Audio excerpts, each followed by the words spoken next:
Ako po si Jinky E. Oreo.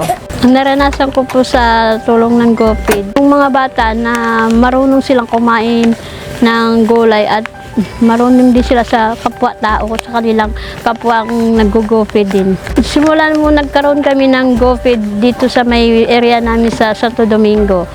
Yung mga bata po, pag nakikita ako po, binabati ako. Tapos yung parati nagpapaalala sila na, "Nay, may feeding po ba?" Sabi ko, meron, pag Huwebes saka hanggang Sabado. Malaking pagbabago sa mga bata dahil yung mga bata, kahit sila pumunta sa feeding doon sa area namin kasi nakakain silang masustansyang pagkain, tsaka yung nakikipaghalubilo sila kapwa nilang bata.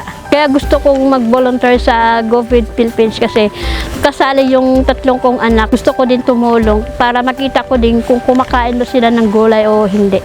Papasalamat po ako sa GoFeed Philippines sa feeding dahil po kasi malaki ang naitulong ng GoFeed Philippines sa aming gawa ng ang mga bata marunong kumain ng gulay at saka marunong silang gumalang sa mga nakakatanda sa kanila.